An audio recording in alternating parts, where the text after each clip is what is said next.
ನಮಸ್ಕಾರ ಸ್ನೇಹಿತರೆ, ನಾಳೆನೇ ಉಗಾದಿ ಹಬ್ಬ. ಹಿಂದೂಗಳಿಗೆ ಹೊಸ ವರ್ಷ. ಈ ಕತೆ ಯುಗಾದಿಯಂದು ಕೇಳೋದ್ರಿಂದ ವರ್ಷವಿಡೀ ಹಣ ನಿಮ್ಮನ್ನ ಹುಡುಕಿಕೊಂಡು ಬರುತ್ತೆ. ಹಾಗೆ ನಾಳೆ ಈ ಕೆಲವು ತಪ್ಪುಗಳನ್ನು ಮಾಡಿದ್ರೆ ವರ್ಷವಿಡೀ ದುರದೃಷ್ಟ, ನಷ್ಟ, ವಿಘ್ನ ಮುಂತಾದವುಗಳನ್ನ ಅನುಭವಿಸಬೇಕಾಗುತ್ತೆ. ಈ ವಿಡಿಯೋದಲ್ಲಿ ಕೆಲವು ಮುಖ್ಯವಾದ ವಿಷಯಗಳು ಹಾಗೂ ಆಚಾರಗಳು ಹಾಗೂ ಸೃಷ್ಟಿಯ ಕಥೆಯನ್ನು ಕೇಳೋಣ. ಈ ಕಥೆಯನ್ನು ಕೇಳಿ ನೀವು ಉಗಾದಿಯನ್ನು ಆಚರಿಸಿದರೆ ವರ್ಷವಿಡೀ ಲಾಭಗಳನ್ನು ಪಡೆದುಕೊಳ್ಳಬಹುದು.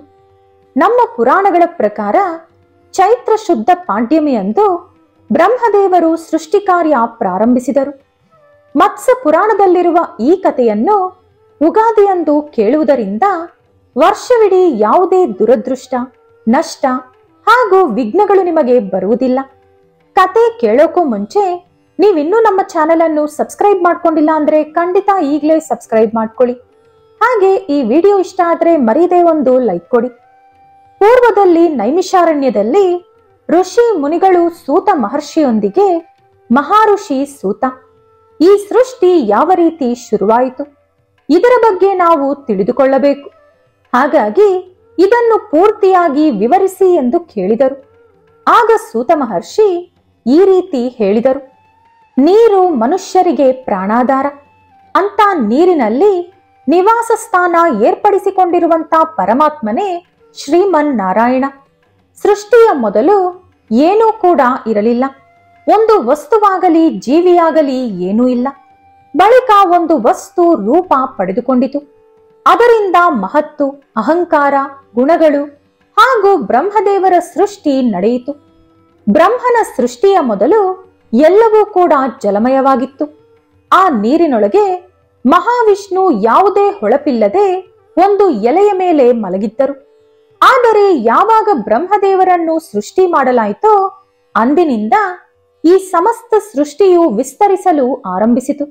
ನೀರಿನೊಳಗಿದ್ದ ಮಹಾವಿಷ್ಣು ಅವರ 2 ಕೈಗಳನ್ನು ದೊಡ್ಡದಾಗಿ ಚಾಚಿ ಸಮುದ್ರದ ನೀರನ್ನು ಜೋರಾಗಿ ಅಲುಗಾಡಿಸಿದಾಗ ಆ ನೀರಿನಲ್ಲಿ ನೊರೆ ಬಂದು ಅದರಿಂದ 2 ಗುಳ್ಳೆಗಳು ತಯಾರಾಯಿತು. ಆ 2 ಗುಳ್ಳೆಗಳಿಂದಲೇ ಭೂಮಿ ಹಾಗೂ ಆಕಾಶ ಸೃಷ್ಟಿಯಾಯಿತು. ಅದೇ ರೀತಿ ಭೂಮಿಯ ಮೇಲೆ ಕಲ್ಲುಗಳು, ಬೆಟ್ಟಗಳು ಕೂಡ ಸೃಷ್ಟಿಯಾದವು. ಆ ಸಮಯದಲ್ಲಿ ಆ ಮಹಾಪುರುಷನ ನಾಭಿಯಿಂದ ಒಂದು ಕಮಲದ ಹೂವು ಜನಿಸಿತು.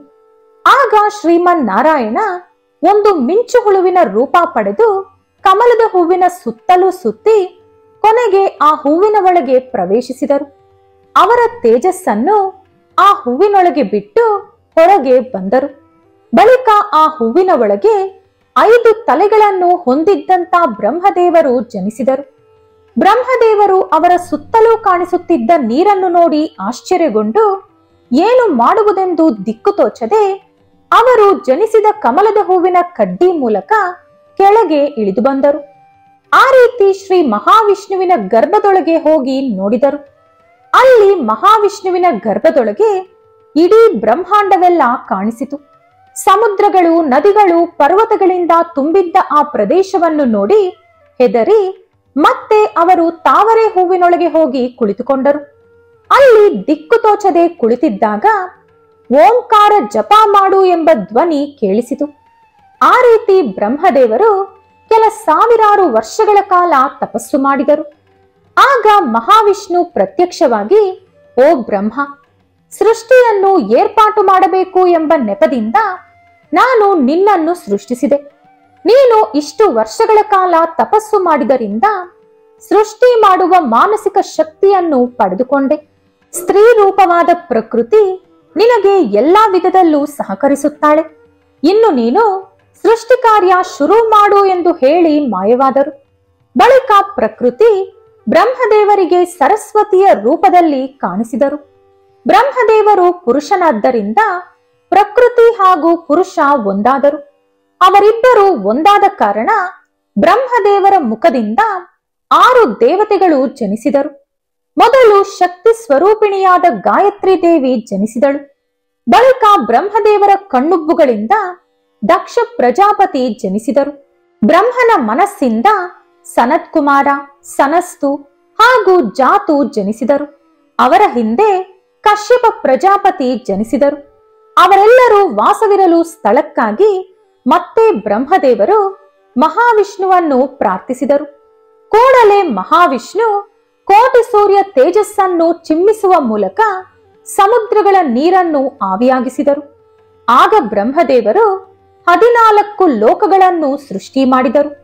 ಈ ಎಲ್ಲಾ ಲೋಕಗಳಲ್ಲಿ ದೇಶಗಳು, ರಾಜ್ಯಗಳು, ನದಿಗಳು, ಸಮುದ್ರಗಳು, ಪರ್ವತಗಳು, ವೃಕ್ಷಗಳು, ಪ್ರಾಣಿಗಳು, ಪಕ್ಷಿಗಳು ಹಾಗೂ ಜೀವಿಗಳನ್ನು ಬ್ರಹ್ಮದೇವರು ಸೃಷ್ಟಿಸಿದರು.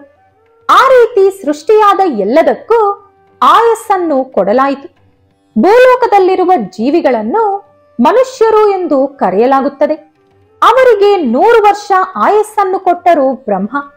ಅದೇ ರೀತಿ ದಿನಗಳು, ವಾರಗಳು, ವರ್ಷಗಳು ಕೂಡ ಬ್ರಹ್ಮದೇವರು ಸೃಷ್ಟಿ ಮಾಡಿದರು. ಅದರ ಪ್ರಕಾರ ಮನುಷ್ಯರಿಗೆ 1 ವರ್ಷವಾದರೆ ದೇವತೆಗಳಿಗೆ 1 ದಿನದ ಲೆಕ್ಕ. ಅದೇ ರೀತಿ ಬ್ರಹ್ಮದೇವರು 4 ಯುಗಗಳನ್ನು ಕೂಡ ಸೃಷ್ಟಿ ಮಾಡಿದರು. ಅದರಲ್ಲಿ ಮೊದಲನೆಯದು ಕೃತಯುಗ. ಕೃತಯುಗದ ಆಯಸ್ಸು 17,28,000 ವರ್ಷಗಳು. ಎರಡನೆಯದು ತ್ರೇತಾಯುಗ. ತ್ರೇತಾಯುಗದ ಆಯಸ್ಸು 12,96,000 ವರ್ಷಗಳು. ಮೂರನೆಯದು ದ್ವಾಪರಯುಗ.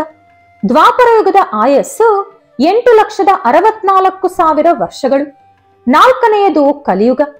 ಕಲಿಯುಗದ ಆಯಸ್ಸು 4,32,000 ವರ್ಷಗಳು. ಆ 4 ಯುಗಗಳು ಸೇರಿದರೆ ಒಂದು ಮಹಾಯುಗ. ಅಂತ 1000 ಮಹಾಯುಗಗಳು ಕಳೆದರೆ ಬ್ರಹ್ಮದೇವರಿಗೆ 1 ಹಗಲಿಗೆ ಸಮಾನ. ಇನ್ನೊಂದು 1000 ಮಹಾಯುಗಗಳು ಕಳೆದರೆ ಬ್ರಹ್ಮದೇವರಿಗೆ 1 ರಾತ್ರಿಯ ಸಮಾನ. ಅಂದರೆ 2,000 ಮಹಾಯುಗಗಳು ಬ್ರಹ್ಮದೇವರಿಗೆ 1 ದಿನದ ಸಮಾನ. ಈ ರೀತಿ ಬ್ರಹ್ಮದೇವರು ಹಗಲು ಪೂರ್ತಿ ಕೆಲಸ ಮಾಡಿ ರಾತ್ರಿ ನಿದ್ರೆಗೆ ಜಾರುತ್ತಾರೆ. ಆಗ ಪ್ರಳಯ ಬಂದು ಈ ಸೃಷ್ಟಿಯೆಲ್ಲ ಕೂಡ ನಾಶವಾಗುತ್ತೆ. ಮತ್ತೆ ನಿದ್ದೆಯಿಂದ ಎದ್ದು ಸೃಷ್ಟಿ ಕಾರ್ಯ ಶುರು ಮಾಡುತ್ತಾರೆ ಬ್ರಹ್ಮದೇವರು. ಇದೇ ರೀತಿ ಸೃಷ್ಟಿ ಪುನಃ ಪುನಃ ನಡೆಯುತ್ತಿರುತ್ತದೆ ಎಂದು ಸೂತ ಮಹರ್ಷಿ ಉಳಿದ ಮಹಾಋಷಿಗಳಿಗೆ ವಿವರಿಸಿದರು. ಆ ರೀತಿ ಬ್ರಹ್ಮದೇವರು ಸೃಷ್ಟಿ ಶುರು ಮಾಡಿದ ದಿನವನ್ನೇ ನಾವು ಉಗಾದಿ ಹಬ್ಬ ಎಂದು ಆಚರಿಸುತ್ತೀವಿ. ಆದ್ದರಿಂದಲೇ ನಮ್ಮ ಹಿಂದೂಗಳಿಗೆ ಉಗಾದಿಯಿಂದಲೇ ವರ್ಷ ಶುರುವಾಗುತ್ತದೆ. ಈಗ ನಾವು ಯುಗಾದಿಯಂದು ಆಚರಿಸಬೇಕಾದಂತ ಆಚಾರಗಳ ಬಗ್ಗೆ ತಿಳಿದುಕೊಳ್ಳೋಣ. ಯುಗಾದಿಯಲ್ಲಿ ಯುಗ ಅಂದರೆ ಜನ್ಮ, ನಕ್ಷತ್ರ ಹಾಗೂ ಆಯಸ್ಸು ಎಂಬ ಅರ್ಥಗಳು ಬರುತ್ತವೆ. ತ್ರೇತಾಯುಗದಲ್ಲಿ ಯುಗಾದಿಯ ದಿನವೇ ಶ್ರೀರಾಮನಿಗೆ ಪಟ್ಟಾಭಿಷೇಕ ನಡೆಯಿತು. ಯುಗಾದಿಯ ದಿನದಂದು ಬೆಳಗಿನ ಜಾವವೇ ಎದ್ದು ಮನೆ ಶುಭ್ರಪಡಿಸಬೇಕು. ಮನೆ ಬಾಗಿಲಿಗೆ ಮಾವಿನೆಲೆ ತೋರಣ ಕಟ್ಟಬೇಕು. ಸ್ನಾನ ಮಾಡಿಕೊಂಡು ಹೊಸ ಬಟ್ಟೆ ಹಾಕಿಕೊಂಡು ಬೇವು ಬೆಲ್ಲ ತಿನ್ನುವ ಮೂಲಕ ದಿನವನ್ನು ಶುರು ಮಾಡಬೇಕು. ಯುಗಾದಿಯಂದು ತಪ್ಪದೆ ಮನೆಯವರೆಲ್ಲ ದೇವಸ್ಥಾನಕ್ಕೆ ಹೋಗಿ ವರ್ಷವಿಡೀ ಯಾವುದೇ ನಷ್ಟ, ವಿಘ್ನ, ಆಪತ್ತು ಬರಬಾರದು, ನಮ್ಮ ಕುಟುಂಬಕ್ಕೆ ಶುಭವಾಗಬೇಕು ಎಂದು ದೇವರನ್ನು ಬೇಡಿಕೊಂಡು ಬರಬೇಕು. ಈಗ ನಾವು ಯುಗಾದಿಯಂದು ಮಾಡಬಾರದ ಕೆಲಸಗಳು ಯಾವುದೆಂದು ತಿಳಿದುಕೊಳ್ಳೋಣ. ಯುಗಾದಿಯಂದು ಅಪ್ಪಿ ತಪ್ಪಿಯೂ ಕಪ್ಪು ಹಾಗೂ ನೀಲಿ ಬಣ್ಣದ ಬಟ್ಟೆಗಳನ್ನು ಹಾಕಿಕೊಳ್ಳಬಾರದು. ಇದರಿಂದ ವರ್ಷವಿಡೀ ದರಿದ್ರ ಅನುಭವಿಸಬೇಕಾಗುತ್ತದೆ. ಇನ್ನು ಯುಗಾದಿಯಂದು ದಿನವೆಲ್ಲ ಉಪವಾಸ ಇದ್ದು ರಾತ್ರಿ ಮಾತ್ರ ಊಟ ತಿಂದು ಬ್ರಹ್ಮದೇವರನ್ನು ಪೂಜಿಸಿದರೆ ತುಂಬಾನೇ ಒಳ್ಳೆಯದು. ಇದರಿಂದ ವರ್ಷವಿಡೀ ಸುಖವಾಗಿ ಬದುಕುತ್ತೀರಿ. ಅದರ ಜೊತೆಗೆ ಯಾವುದೇ ಸಮಸ್ಯೆಯನ್ನು ಎದುರಿಸುವ ಮನೋಧೈರ್ಯ ಹಾಗೂ ನಿಮ್ಮ ಮೇಲೆ ನಿಮಗೆ ಆತ್ಮನಂಬಿಕೆ ಹೆಚ್ಚಾಗುತ್ತೆ. ಬಳಿಕ ಎಲ್ಲರೂ ಕೂಡ ಪಂಚಾಂಗವನ್ನು 1 ಸಲ ಓದಬೇಕು. ಯುಗಾದಿಯ ದಿನದಂದು ಪಂಚಾಂಗವನ್ನು ಶ್ರೀ ಮಹಾವಿಷ್ಣು ಸಮಾನದಂತೆ ಭಾವಿಸಿ ಪೂಜಿಸಬೇಕು. ಪಂಚಾಂಗದಲ್ಲಿ ನಮಗೆ ಮುಖ್ಯವಾಗಿ 5 ವಿಷಯಗಳು ಕಾಣಿಸುತ್ತದೆ: ತಿಥಿ, ವಾರ, ನಕ್ಷತ್ರ, ಯೋಗ ಹಾಗೂ ಕರಣ. ಸಂಪತ್ತನ್ನು ಬಯಸುವವರು ತಿಥಿ ವಿಷಯದಲ್ಲಿ ಜಾಗ್ರತೆ ವಹಿಸಬೇಕು. ದೀರ್ಘಾಯಸ್ಸನ್ನು ಬಯಸುವವರು ವಾರದ ವಿಷಯದಲ್ಲಿ ಜಾಗ್ರತೆ ವಹಿಸಬೇಕು. ಪಾಪ ವಿಮುಕ್ತಿ ಬಯಸುವವರು ನಕ್ಷತ್ರದ ವಿಷಯದಲ್ಲಿ ಜಾಗ್ರತೆ ವಹಿಸಬೇಕು. ರೋಗ ವಿಮುಕ್ತಿ ಬಯಸುವವರು ಯೋಗದ ವಿಷಯದಲ್ಲಿ ಜಾಗ್ರತೆ ವಹಿಸಬೇಕು. ಕಾರ್ಯಸಿದ್ಧಿ ಬಯಸುವವರು ಕರಣ ವಿಷಯದಲ್ಲಿ ಜಾಗ್ರತೆ ವಹಿಸಬೇಕು. ಅಂದರೆ ಯಾವ ಕೆಲಸ ಮಾಡಿದರೂ ಪಂಚಾಂಗ ನೋಡಿ, ಗ್ರಹ, ನಕ್ಷತ್ರ, ತಿಥಿ ಈ ಎಲ್ಲಾ 5 ವಿಷಯಗಳ ಬಗ್ಗೆ ಜಾಗ್ರತೆ ವಹಿಸಿ ಮಾಡಿದರೆ ಜೀವನ ಸುಖ, ಶಾಂತಿ, ನೆಮ್ಮದಿಯಿಂದ ಕಳೆಯುತ್ತೀರಿ. ಯುಗಾದಿಯಂದು ಬೇವಿನ ಮರಕ್ಕೆ ಪೂಜೆ ಮಾಡಿದರೆ ತುಂಬಾ ಒಳ್ಳೆಯದು. ಯುಗಾದಿಯಂದು ಎಲ್ಲಾ ದೇವಿ ದೇವರುಗಳು ಬೇವಿನ ಮರದಲ್ಲಿ ಬಂದು ಕೂರುತ್ತಾರೆ. ಹಾಗಾಗಿ ಬೇವಿನ ಮರಕ್ಕೆ ಪೂಜೆ ಮಾಡುವುದರಿಂದ ಆ ಎಲ್ಲಾ ದೇವಿ ದೇವರುಗಳ ಆಶೀರ್ವಾದ ಪಡೆದುಕೊಂಡು ಹೊಸ ವರ್ಷ ಸುಖಮಯವಾಗಿ ಕಳೆಯಬಹುದು. ಇನ್ನು ಮನೆಗೆ ಬಂದ ನೆಂಟರಿಗೆ ಅಥವಾ ಯಾರಿಗೇ ಆಗಲಿ ಯುಗಾದಿಯ ದಿನದಂದು ಈ ವಸ್ತುಗಳು ಕೊಟ್ಟರೆ ಮನೆಯಲ್ಲಿರುವ ಲಕ್ಷ್ಮೀದೇವಿ ಹೊರಟು ಹೋಗುತ್ತಾರೆ. ವರ್ಷವಿಡೀ ಕಷ್ಟ ಪಡಬೇಕಾಗುತ್ತದೆ. ಹಾಗಾಗಿ ಅಪ್ಪಿತಪ್ಪಿಯೂ ಈ ವಸ್ತುಗಳು ಯಾರಿಗೂ ಕೊಡಲು ಹೋಗಬೇಡಿ. ಆ ವಸ್ತುಗಳು ಯಾವುದೆಂದರೆ ಪೊರಕೆ, ತೆಂಗಿನ ಎಣ್ಣೆ, ಕತ್ತಿ, ಮಚ್ಚು, ಕುಡುಗೋಲು, ಕತ್ತರಿ, ಸೂಜಿ ಮುಂತಾದ ಚೂಪಾದ ವಸ್ತುಗಳು, ರಾತ್ರಿ ಉಳಿದು ಹೋಗಿರುವಂತ ಊಟ, ಹಳೆ ಬಟ್ಟೆಗಳು ಇವುಗಳನ್ನು ಯಾವ ಕಾರಣದಿಂದಲೂ ಉಗಾದಿಯ ದಿನ ಬೇರೆಯವರಿಗೆ ಕೊಡೋಕೆ ಹೋಗಬೇಡಿ. ಇದರಿಂದ ಲಕ್ಷ್ಮೀದೇವಿ ಮನೆಯಿಂದ ಹೋಗಿ ದರಿದ್ರ ದೇವತೆ ಮನೆಗೆ ಪ್ರವೇಶಿಸಲು ನೀವೇ ದಾರಿ ಮಾಡಿಕೊಟ್ಟಂತಾಗುತ್ತೆ. ನೋಡಿದಿರಲ್ಲ ಸ್ನೇಹಿತರೆ, ಈ ರೀತಿ ಚಿಕ್ಕ ಪುಟ್ಟ ಆಚಾರಗಳನ್ನು ತಲೆಯಲ್ಲಿಟ್ಟುಕೊಂಡು ನಿಮಗೆ ಅನುಕೂಲವಾಗುವಂತ ರೀತಿಯಲ್ಲಿ ಉಗಾದಿ ಹಬ್ಬವನ್ನು ಆಚರಿಸಿ. ಎಲ್ಲರಿಗೂ ಶುಭವಾಗಲಿ. ಈ ವಿಡಿಯೋ ನಿಮಗೆ ಇಷ್ಟ ಆದ್ರೆ ಲೈಕ್ ಮಾಡಿ, ಶೇರ್ ಮಾಡಿ. ಇಂತಹ ಹೆಚ್ಚಿನ ಉತ್ತಮ ಮಾಹಿತಿಗಳಿಗಾಗಿ ತಪ್ಪದೇ ನಮ್ಮ ಚಾನೆಲ್ ಅನ್ನು ಸಬ್ಸ್ಕ್ರೈಬ್ ಮಾಡ್ಕೊಳ್ಳಿ. ನಾಳೆ ಮತ್ತೊಂದು ವಿಡಿಯೋದೊಂದಿಗೆ ಪುನಃ ಭೇಟಿಯಾಗೋಣ. ಧನ್ಯವಾದಗಳು.